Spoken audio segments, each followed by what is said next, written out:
Hey guys, Uponi here, and today, well, I just want to make another follow-up video for the transparent weapon bundles. Are they really pay to win, or are they not?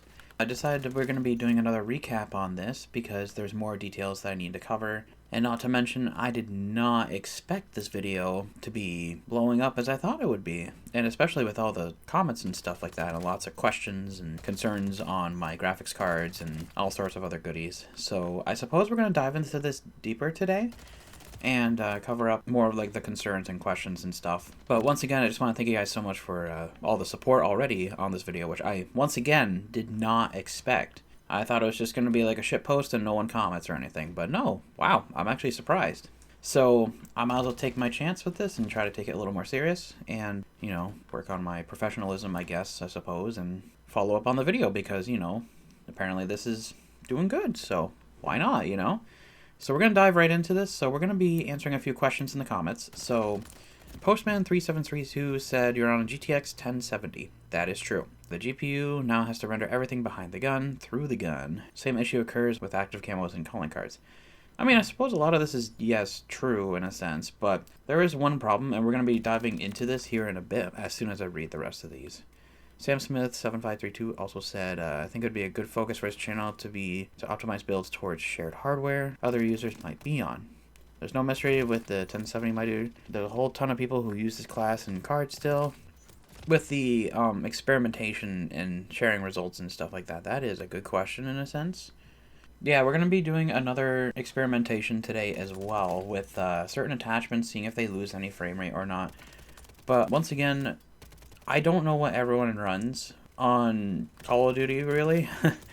I mean, when it comes to the PC end of the spectrum, it's just a whole world of, like, randomness. Like, anyone could have anything out there. I mean, unlike consoles where it's built by the manufacturer and it's ready to go, there can be some modifications on consoles in a sense with, like, you know, external hard drives or maybe even an SSD hard drive or something in there, and who knows, maybe like even with like PlayStation, you know, like PlayStation Pro and then PlayStation 5, you know, you get the gist. There's always different models out there that could be either better or worse depending on what you purchase, I suppose. And of course there are personal upgrades you can technically do to it that are limited in a sense. But with PC, it's just a whole shit show of like, there's so many motherboards, there's so many graphics cards out there.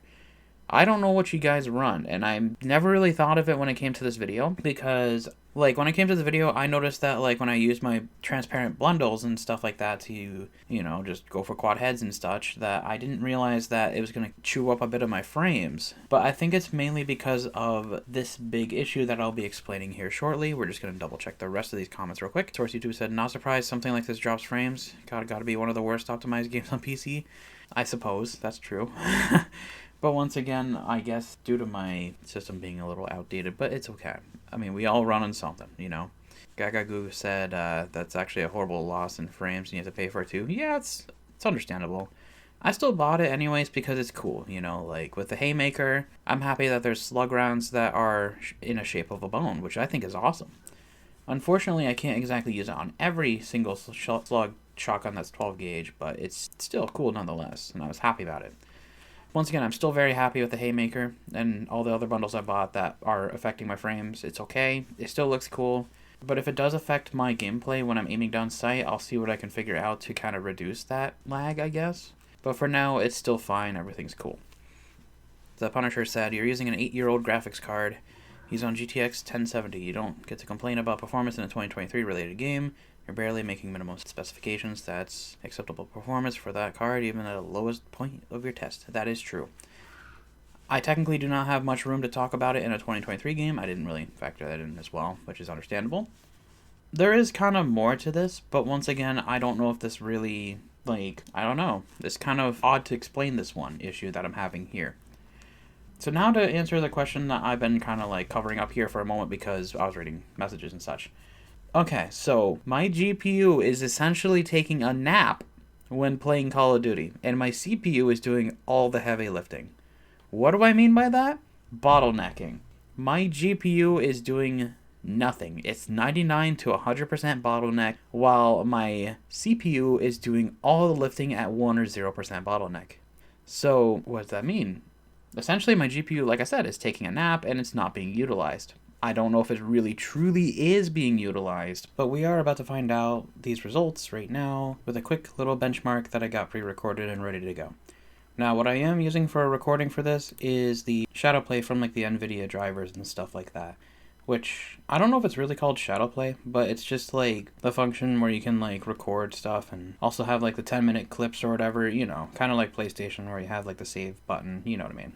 So I use that because it's the least intensive recording software that I have right now, and it's not as intensive as OBS on the other hand though. So once the benchmarking is all done, we're gonna go review the results. Requesting close air! Target marked!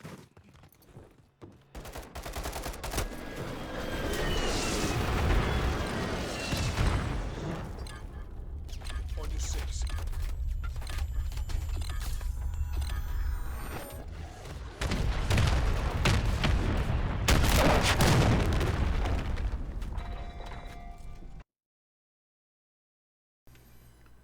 Okay, so the results are in. So once again, the CPU is using quite a lot here, and it's gotten through a lot of frames, like 174, 135, 114, but the bottleneck is still 0%, which is good.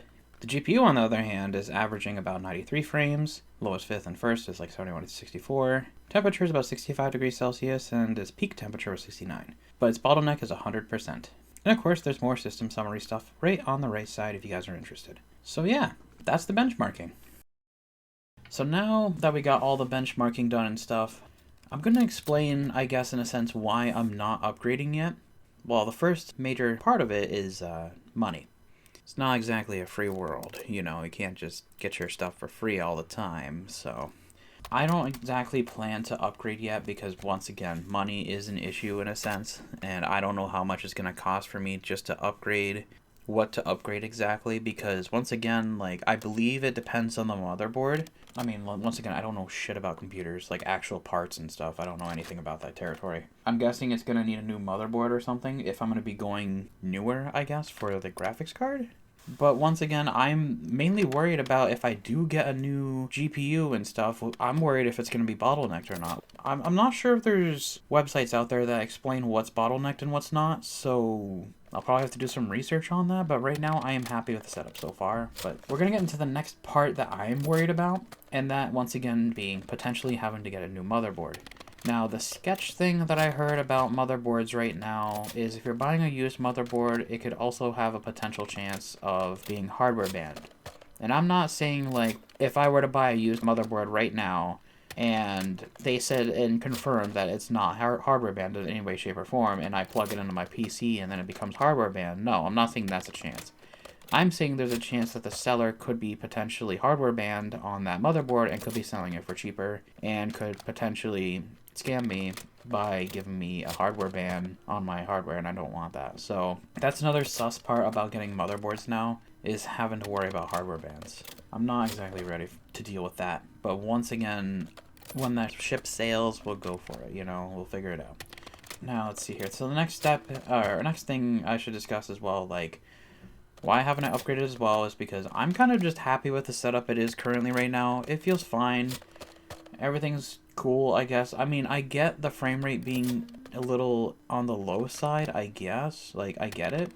I'm more of a person that doesn't want good graphics. I'd rather have good frames and be able to play the game and still perform just as fine. I am not a person on wanting the best graphics or, like, RTX or anything crazy like that. I just want the game to be playable and to have a good time with it, even if my motherboard's doing all the dirty work or not. Who knows? It's fine. I'm happy with it.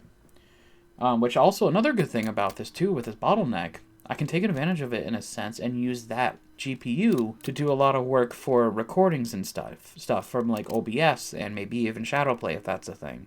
I'm actually kind of happy with that, since it's kind of like a win-ish win. I don't know if it's really win-win. I mean, it kind of is, like, in a sense. Like, if it was all being GPU used, imagine, you would have to do the exact opposite and make it all CPU usage, which is probably not going to be so great for recordings.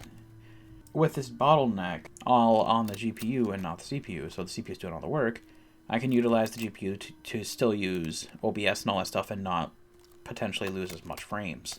which is still a good win-win, I suppose. Another thing I should mention as well is why did I buy those bundles? And still purchasing these bundles to this day, even with like the frame rate being potentially an issue. Well, I enjoy the looks of it. It looks awesome, especially with specific camouflages. I mean, it does hinder my gameplay depending on if it's ADS wise with a lag or not, but I'll figure that out soon. But besides that, I still love the bundles. I think they're amazing. Like, it's such, like, I've always been a fan of transparent bundles and see-through weapons. And I do plan to collect more as they go along, but we'll have to see further down the road if I collect more, because right now I can't afford it, so we're not worrying about that yet. But if I do get more translucent bundles, I'll be more than happy to show the mastery camos on it. Okay, so that leaves that off with this section of why I'm not upgrading. As of right now, I mean, of course, if money wasn't an issue, then of course, by all means, I would totally go for it. You know, like, why the hell not? You would have the money for it, but as of right now, since money is an issue, I'm not worried about it. Now, I'm currently happy with my setup so far. I do also plan for this video, which is probably showing up right now for the footage, would be to experiment with the transparent attachments. So I'm going to be doing some experimentation with the attachments and seeing how that goes, with like what attachments technically lag and what ones don't. Once again, it varies depending on the user and what they have. For CPU and GPU stuff, you know, it's not like once again, I don't know what you're running. I don't know if it's going to handle it or not. I mean, you could be running a 3070 or a 4070 Ti or whatever, and next guy next door could be running like Windows 8 or some shit. You know, I don't know what you guys are running. I don't know what you guys have and what's good and what's bad. I don't know. This is the world of the PCs, I guess. I don't know. It's just random. So I'm just saying on my end, it's definitely has some issues because of my hardware, I suppose. But I'm definitely going to experiment more with the transparent attachments and see if there is anything that's laggy or not. There's only a few attachments that I'm aware of that are affected by transparency, and they actually work. Especially on every gun, so once again, I'll have to experiment with it. I know this video's been kind of a shit show. I'm not the greatest at making these videos. And I have no idea what to really organize. I suck at organization. I'm trying my best. I have it all in a notepad, so I'm trying my best to make this video possible and not too stressful. But yeah, I really needed to make a follow-up video on this, and I couldn't help to not pass up on this, you know? So it's like, I might as well give it a shot and follow up with you guys while I have a good chance, you know? So the next video that I'm going to be uploading soon is going to be the transparent bundles, but with all the mastery and event camos that I have, and maybe a few bonus camos here and there, depending on if it's iconic or maybe cool in a certain sense or something, you know. I'll take a look at those too. But without further ado, thank you guys so much for watching this video, and thank you guys so much for the support in the comments and stuff from the last videos. Once again, I'm going to be making another follow-up video, again, with transparent bundles and mastery camos, because I'm sure everyone's going to really love that. I mean, I love putting mastery camos on it and expecting different results with different bundles, so I thought I'd go with it, you know? If you guys do have any more questions or concerns, do leave it in the comments. And once again, thank you guys so much for watching. Subscribe if you haven't yet already. Leave a like. Show this to your friends. And have a great day. And I'll see you guys next time. Bye!